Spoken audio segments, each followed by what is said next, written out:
सारी संप्रदाय में स्त्रियों को छोड़ दिया जाता है, लेकिन आज भी सनातन धर्म इस बात को कहता है जब किसी स्त्री के साथ में विवाह हो जाता है तो पूरे जीवन भर के लिए उसके साथ में बन जाता है, उसको छोड़ने की बात नहीं करता। यहूदी आर्य समाज मनुष्य बनाने की बात करता है, और जब कोई व्यक्ति मनुष्य बन जाता है तो उसको सबकी आवश्यक और सबको उसकी आवश्यकता होती है। अगर मुसलमान व्यक्ति भी है और मनुष्यता उसके अंदर नहीं है तो उसका वहां पर भी स्वीकार नहीं किया जाता। अगर ईसाई व्यक्ति है और उसके अंदर मनुष्यता नहीं है तो ईसाई भी उसको स्वीकार नहीं करते। ऐसे ही अगर कोई व्यक्ति हिंदू अपने आप को सनातनी कहता हो और उसके अंदर मानवता ना हो तो वो भी किसी काम का नहीं है।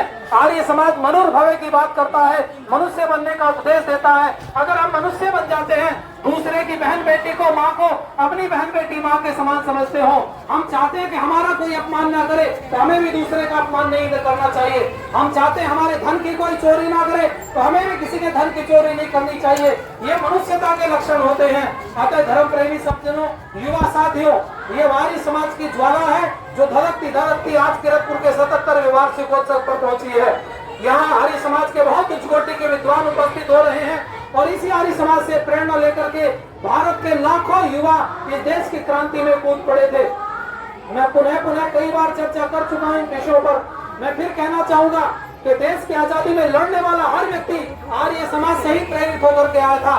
सरदार पटेल ने अपनी मृत्यु से 20 दिन पूर्व रामलीला ग्राउंड में व्याख्यान दिया था। वो व्याख्यान मेरे पास उपलब्ध है और उस व्याख्यान में सरदार पटेल ने कहा था कि देश की आजादी के लिए लोग कहते हैं कि 95% लोग आर्य समाजी थे जो देश की आजादी के लिए लड़ रहे थे, लेकिन सरदार पटेल ने कहा था बचे हुए 15% जो लोग थे वो भी आर्य समाज से ही प्रेरणा लेकर के आए थे। बिना आर्य समाज के कोई आजादी की बात करने वाला नहीं था। आज जो हम अपने आप को स्वतंत्र मान रहे हैं या आज अपने आप को अपना कारोबार हम ठीक से कर रहे हैं या हमें जीने का एक सहारा दिखाई दे रहा है, हम बिना किसी की गुलामी के अपने जीवन को आसानी से जी रहे हैं, या आज किसी भी मत संप्रदाय में बहन बेटियां पढ़ रही हैं या आगे बढ़ रही हैं या बहन बेटियां बड़े बड़े पदों पर आसीन हैं, तो मैं दावा करता हूं इस बात का केवल और केवल आर्य समाज ने काम किया है। आर्य समाज ने काम नहीं किया होता तो महिला आज किसी पद पर नहीं होती और महिला किसी राजनीतिक पदों पर नहीं होती। आर्य समाज की बदौलत ये पूरे देश के अंदर क्रांति आई और ये क्रांति की ज्वाला पाकिस्तान में पहुंची। और मैं आज यहाँ बहुत सारे नौजवान युवक युवतियां खड़े सुन रहे हैं। मैं सबको एक बात कहना चाहूंगा इस अवसर पर, ये क्रांति की ज्वाला जब बेनजीर भुट्टो प्रधानमंत्री बनी तो मेरे पास उसका प्रमाण है।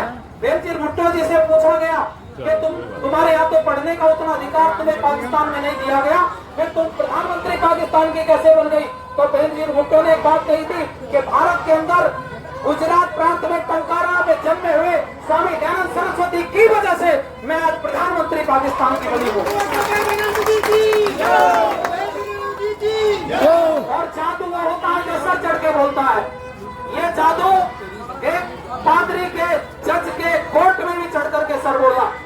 और जब वहां पर कहा गया कि बाइबल के अंदर लिखा हुआ है कि स्त्रियों के अंदर आत्मा नहीं होती, रूह नहीं होती है, तो एक स्त्री ने जूता उतार करके जज साहब के ऊपर फटाफट 2-4 बार मार दिया। जब पूछा गया कि ऐसा क्यों हुआ, ये मैं कहना चाहूंगा आपसे कि क्रिश्चियनों के देश की बात है। और जब उनसे पूछा गया कि तूने क्यों जूता मारा, तो उसने कहा मेरे अंदर तो आत्मा ही नहीं होती है, मेरे अंदर तो रूह नहीं होती है, फिर किसने जूता मार दिया मुझे नहीं पता। जब ये बात हुई तो मैं कहना चाहूंगा आप लोगों से, जब ये चर्चा हुई तो जज साहब ने कहा भाई ये जो बाइबल के अंदर लाइन है ना, इसको बदल दो कि स्त्री के अंदर रूह नहीं होती है, नहीं तो आज मेरे पे जूता पड़ा कल को किसी और पे पड़ेगा और बात यही आएगी कि स्त्री के अंदर रूह नहीं होती, आत्मा नहीं होती।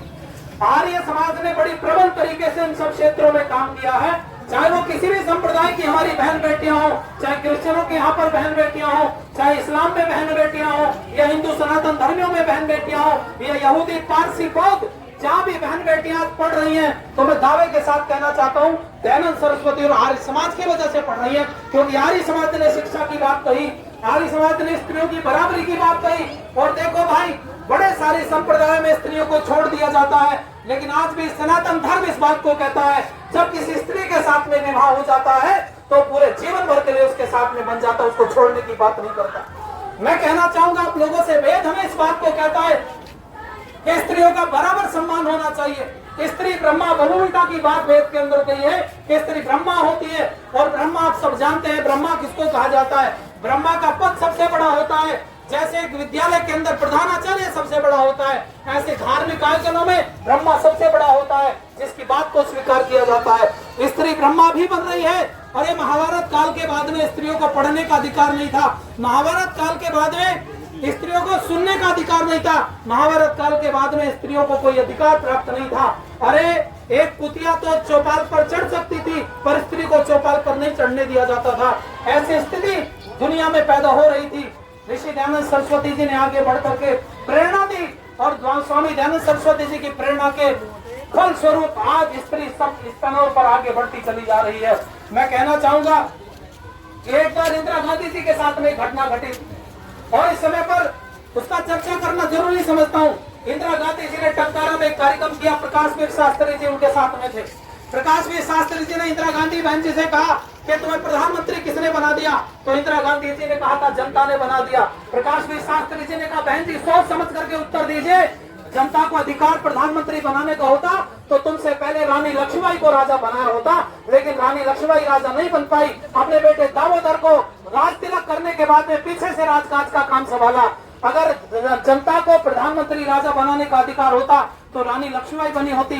पर बहन जी मैं तुमसे कहना चाहूंगा कि तुम अगर प्रधानमंत्री बनी हो तो दयानंद सरस्वती की वजह से बनी हो, जिस दयानंद सरस्वती ने महिलाओं की वकालत की है। आज मैं सब लोगों से आह्वान करना चाहूंगा कि आप अपने परिवार को सुरक्षित रखना चाहते हो, टूटने से बचाना चाहते हो, चाहे वो कोई संप्रदाय क्यों ना हो। अरे भाई मुसलमान भी, ईसाई भी, हिंदू, जैन, पारसी, बौद्ध, यहूदी सब चाहते हैं अगर मेरे बच्चे पैदा होते हैं तो मेरी सेवा करें। वो सेवा बच्चे कैसे करें? वो कौन सा पाठ है जो अपने बच्चों को पढ़ा करके आप बुढ़ापा अपना सुरक्षित सिक्योर कर सकते हो? वो कौन सा पाठ है जिस पाठ को पढ़ करके पढ़ा करके आप लोग अपने परिवार को टूटने से बचा सकते हो? वो कौन सा पाठ है जिसकी वजह से आप अपनी संस्कृति को डूबने से बचा सकते हो? हम आपका आह्वान करते हैं। आर्य समाज किरतपुर में बहुत उच्च कोटि के अंतर्राष्ट्रीय ख्याति प्राप्त विद्वान इस बार उपस्थित हो रहे हैं। आचार्य बागेश जी मुंबई से हमारे बीच में उपस्थित हो रहे हैं और उन्हीं के साथ में आचार्य कुलश्रेष्ठ जी आगरा से हमारे बीच में उपस्थित हो रहे हैं और पंडित दिनेश पथिक जी अमृतसर से, जिनके 100 मधुर भजन आप लोगों को सुनने के लिए मिलेंगे और उनके साथ में पंडित भीष्म आर्य जी के भी बहुत सुमधुर भजन आप लोगों को सुनने के लिए मिलेंगे। अतः मैं आप लोगों का आह्वान करता हूँ 21 से 25 अगस्त तक होने वाले 77वें वार्षिकोत्सव में आप लोग आर्य समाज किरतपुर में पदार्पण कीजिए और थोड़ा सा समय निकाल करके आप लोग आइए।